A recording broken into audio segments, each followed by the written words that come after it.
بسم الله الرحمن الرحيم إن الحمد لله الملك العزيز الوهاب الكريم الرحيم التواب مالك يوم الجزاء والحساب غافر الذنب قابل التوب يشهد وانقذ نشهد ولا إله إلا الله وحده لا شريك له شهادة خالصة عن الشبهات والرياء ونشهد أن محمد عبده ورسوله شفيع الغصة في يوم الحساب صلى الله عليه وعلى آله وأصحابه خصوصا على الإمام أول الصحابة وأفضلهم أمير المؤمنين المتقين وأبي بكر الصديق المجاهد في المجد والمنبر والمحراب وعلى الإمام الهمام أعدالهم أمير المؤمنين والمتقين عمر الفاروق صاحب الشرع والاكتساب وعلى الإمام أحلام أمير المؤمنين والمتقين عثمان ذي النورين الزكي جميع التي والكتاب وعلى الإمام الهمام أعدالهم أمير المؤمنين والمتقين علي الولي الوفي أسد الله الملك الوهاب وعلى الإمامين الهمامين.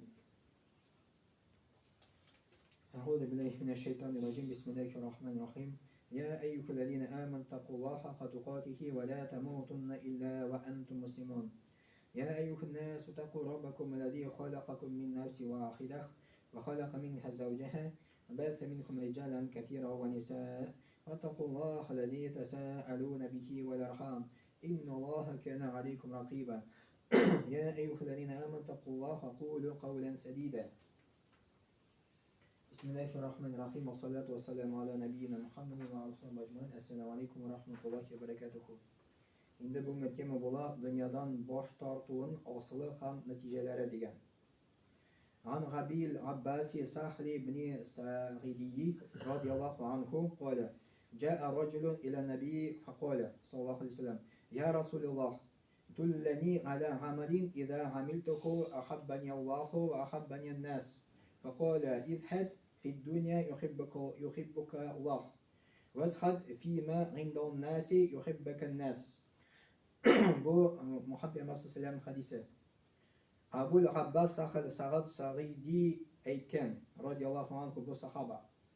Bir vaqt Peygamberimiz sallallohu alayhi vasallam yanına nindidir kishi keldi de ey Allohning ishisi men uni qilsam meni Alloh ham kishilar suyishi amalni ko'rsat dedi. Peygamber sallallahu aleyhi ve sellem aytdi bu dunyodan shitlash seni Alloh yaratir kishilarda bo'lgandan shitlash seni kishilar suyarlar deb aytdi. Mana shu shunday hadis Muhammed sallallahu aleyhi ve sellem'ne. Yani dünyadan shitlash buni endi durust ma'noda anaga kerak. Bu anlatılmay dunyodan voz kechib qo'yadir anda o'rmonga borib shunda yashav degan endi. Yani jamiyatdan, xalqdan qochib qo'yadir yashab o durust ma'no tugul. Yani İslam dinida ikkinchi turli ma'noda keladi dunyodan shitlashuv degan so'z. Dunyodan shitlashuv bu endi bizning yurak amali. Yurak amali. Mesela dünya malı keleyken ham dünya malı senden kite. Senin yüreğin bir derecede degan. Mana bu dünyadan chetlashgan kishi bo'ladi. Yani mol, mülket, akşa sana kele ham senin qo'lingdan kite, senin yüreğin bir derecede. Yani biz mol kelganda, akşa kelganda biz ko'nglimizga siyinamiz. Mol akşa ketganda qayg'uramiz. Dünyadan chetlashgan kishi zohid deb ataladi, onun yuragi bir derecede. Mesela mol mulkat kelar, o artık suyunmay, mol mulkat ketar, o artık qayg'urmay. Ne yurak shunday derecede. Ne bu zohid derecesi deb ataladi. Buni derecege yetirga yengil tugul. Kim shu derecege erishaykan, o bek baxtli bo'ladi. Chunki onun yuragi dunyo bilan beylanmay. Onun yuragi oxirat bilan beylanadi. Alloh bilan beylanadi. Kimning yuragi dunyo bilan beylanmaykan, Alloh bilan beylanar ekan, shu yurak bek baxtli bo'ladi. Bek baxtli bo'ladi. Hadisning ahamiyati degan. Bunda iki kengash o'z ishini oladi. Bu dunyodan bosh tortuv Alloh taolaning bandasini suyuning sababi bo'ladi degan edi. Daha bir anlatan bu dunyodan bosh tortuv degan so'z bu endi simyadan bosh tortuv tugul. Bu oqshom moldan bosh tortuv tugul. Bu yurak bilan beyla degan endi. Yurak bilan beyla. Chunki hadislar bor Muhammad sallallohu alayhi vasallam endi ishlagan kishilarni yaratgan. Bir kishining endi qo'lida mazollar ko'rgach Muhammad sallallohu alayhi vasallam shu qo'lni ko'tardida Халык янында әйтте, шушы кулны ди Аллаһ ярата ди, һәм аның илчесе ярата ди. Yani шушы кешенең кулы мозольланып беткән эшләп инде. Yani Аллаһ Тәгалә һәм Мөхәммәд саллаллаху шушы эш кешене эшләгән кешене ярата дигән сүз. Ярата. Әмма бу дөньяда баш тарту дигән сүз түгел. Моның мәгънәсе икенче төрле мәгънә килә инде. Ике киңәш үз иченә ала дигән бу дөньядан баш тарту Аллаһ Тәгаләнең бәндәсен сөюнең сәбәбе була. Икенчесе кешеләр кулында булганнан баш тарту аларның мәхәббәтенең һәм сөюнең сәбәбе була дигән инде. Дөньядан читләшү үз кулында булган нәрсәгә караганда Аллаһ кулындагысына күбрәк өметләнү.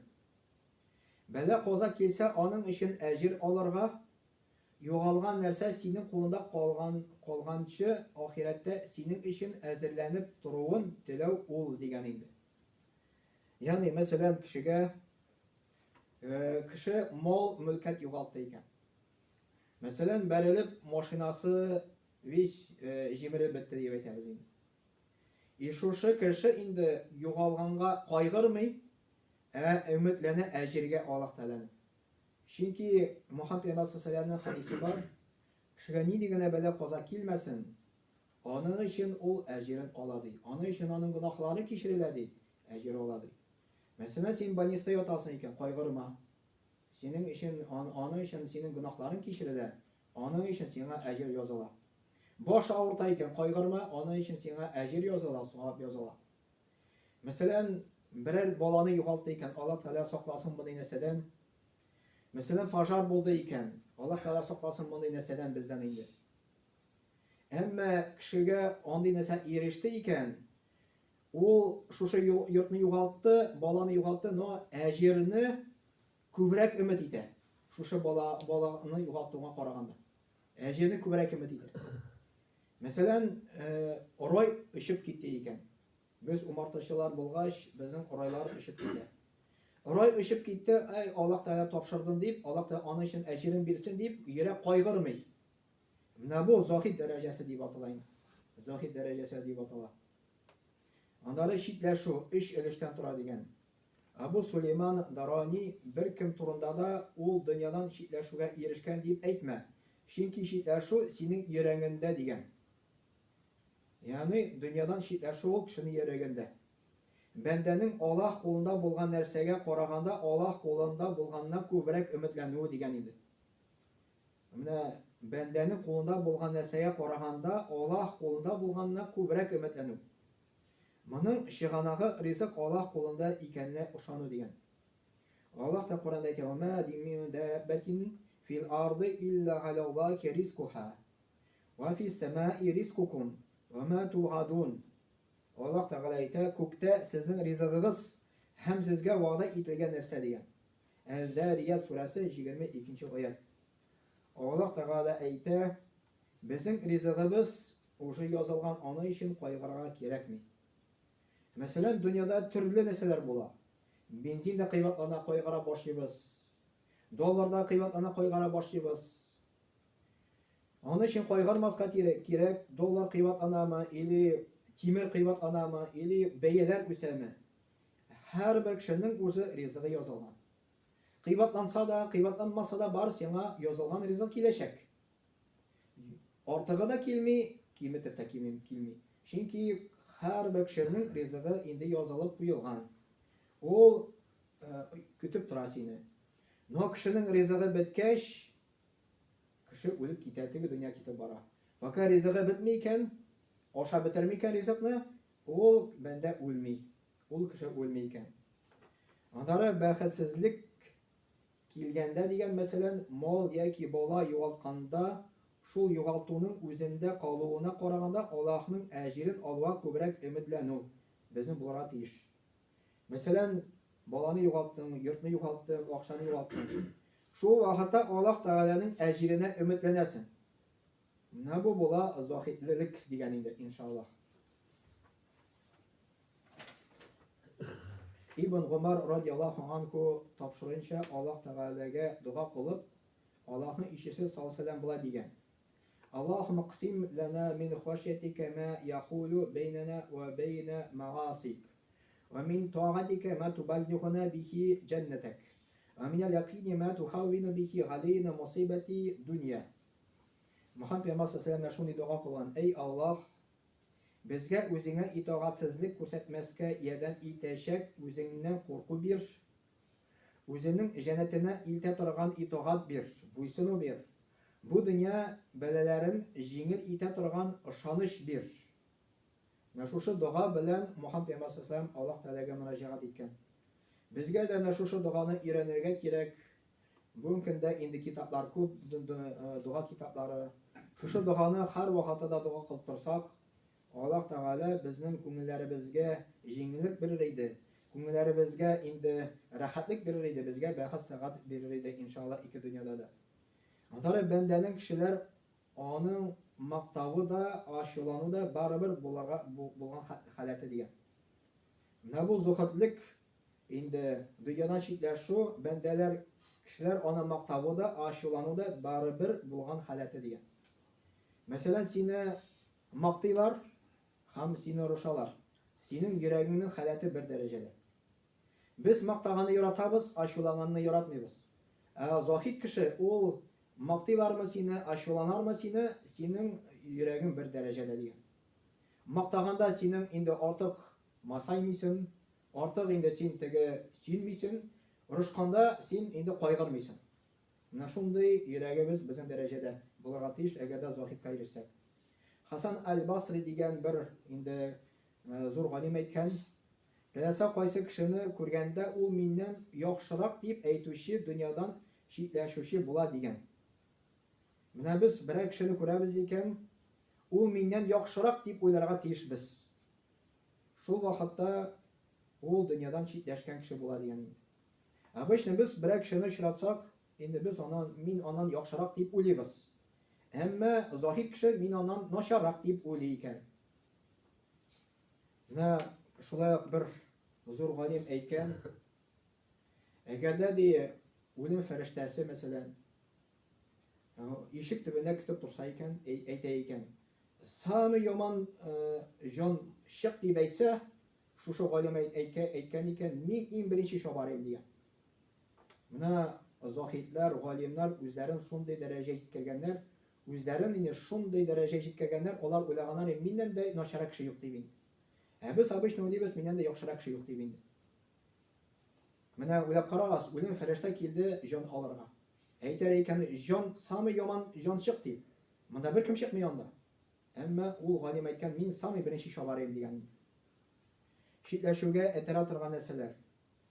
Oxiratning ham hisob kunida o'zining Alloh qoshida bosib turuvini ko'z oldida keltiradi degan. Mana biz Alloh taolo qoshida oxiratda bosamiz, ham Alloh taolo bizni hisob qilacak inshaalloh. Bu dunyo lazzatlari ko'ngillarini Allohdan olib ketuvin, dunyo ne'matlarini tobu bilan birga bo'lgan og'irlik ham xo'rlik dunyoning Alloh uchun bek tuban bo'luvin degan edi. Muhammed Peygamber sallallahu aleyhi ve sellem aytgan, "Law kanati dunya ta'dilu indallahi janaha ba'udatin ma saqa kafirun minha sharbatan ma'in." Muhammed Peygamber sallallahu aleyhi ve sellem aytgan, agar bu dunyo Alloh uchun shirki qanoti qadar bo'lsa, Alloh kafirga bir yutum suda bermas edi degan. Bu hadisni Tirmizi keltiradi. Shu hadisdan anlaymiz, Muhammed Peygamber sallallahu aleyhi ve sellem aytdi, Alloh taolo qoshida bu dunyo shirki qanotini turmaydi. Mana shirki olamiz, men kichkina zot. Shirkining qanoti bor. Mana shu dunyo Alloh taolo qoshida shirki qanotini turmaydi. Biz bu dunyoni bir qota yaratamiz, shunga belanganmiz. Muhammed Peygamber sallallahu aleyhi ve sellem aytdi, agarda shirki qanotida tursa-da, u kafirga su shirga da bermas edi degan. Mana shunday bu dunyo kichkina ekan, Alloh taolo qoshida oxirat bilan solishtirganda. Muhammed Peygamber sallallahu aleyhi ve sellem'nin hadisi var. Agarda siz tilisiz iken oxiratni dunyo bilan solishtirgan deydi. Tege dunyoni indi. Barg'iz dengizga deydi. Barnoqni tig'iz dengizga deydi, qarasa ondan narsa chiqadi. Bir tomchi. Ya'ni bu dunyo bir tomchi, tege dunyo dengiz. Shu hali bu dunyo oxirat bilan bir kichkina ekan. Biz bu dunyoda yashaymiz 50 yilmi, 60 yilmi, 80 yilmi, 100 yilmi, kimdir 120 hatta yetadi. Kimdir 1000 yıl yaşagan Adam aleyhisselam kibik, Nuh peygamber kibik. Ama bu dünya ahiretle şaştırganda bir tomchi gana ekan, shu hali bir kichkina ekan. Chunki ular qarag'as, eleki dünyada yaşayan kişiler hazırda yaşayı. Eleki kişiler de 80 yıl yaşayan, hazırda 80 yaş yaşayı. Ama eleki kişi indi kabrda 1000 yıl yaşayı. 1000 yıllık ölgen kişi. 1000 yarım yıl ölgen kişi, 1000 yarım ucu kabrda yaşayı. Kimdir 3000 yıl ölgen, 3000 yıl kabrda yaşayı yok. Dünya biz 80 yıl gana yaşayız, 60 yıl gana yaşayız. Ahiret kaşık kaşık, onda mengülük kaşık alsın. Şunun için ahiretle dünyanı birinci teşalaştırıp bulmayın. Subhaneke ve bihamdik eşhedü ve la ilahe illa estağfirullah ve etûbü ileyk ve semi'ud dua.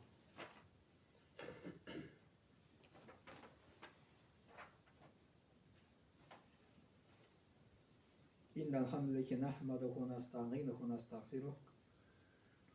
Ve nu'minu bike ve nevekkalu aleyhi ve na'ûzu billahi min şururi enfusina ve min seyyiâti a'malina. Men yehdihillahu fela mudille lehu ve men yudlilhu fela hâdiye lehu. أشهد أن لا إله إلا الله وحده لا شريك له وأشهد أن محمدا عبده ورسوله إن الله وملائكته يصلون على نبيه يا أيها الذين آمنوا صلوا عليه وسلموا تسليما اللهم صل على محمد وعلى آل محمد بعدد ما صلى وصام اللهم بارك على محمد وعلى آل محمد بعدد من قال وقام وصل وسلم عليه وعلى جميع الأنبياء والمرسلين وعلى ملائكتك المقربين وعلى أهل طاعتك أجمعين من أهل السماوات والأرضين وارحمنا وأشرنا معهم برحمتك يا أرحم الراحمين اللهم ارحم الخلفاء الراشدين ومر الماضين الذين قضوا بالحق وكانوا يعدلون اللهم اغفر للمؤمنين والمؤمنات والمسلمين والمسلمات الأحياء منهم والأموات إنك مجيب الدعوات ورافع الدرجات ومنزل البركات وقاضي الحاجات برحمتك يا أرحم الراحمين اللهم انصر من نصر الدين واحضر من خذل الدين عباد الله إن الله يأمر بالعدل والإحسان وإيتاء ذي القربى وينهى عن الفحشاء والمنكر والبغي يعظكم لعلكم تذكرون فاذكروا الله العلي العظيم الحي القيوم يذكركم واشكروه يزدكم واستغفروه يغفر لكم ولذكر الله تبارك وتعالى أعلى وأول وأعز وأجل وأعظم وأتم وأكبر وصلى الله على نبينا محمد وعلى آله وصحبه أجمعين وأقيم الصلاة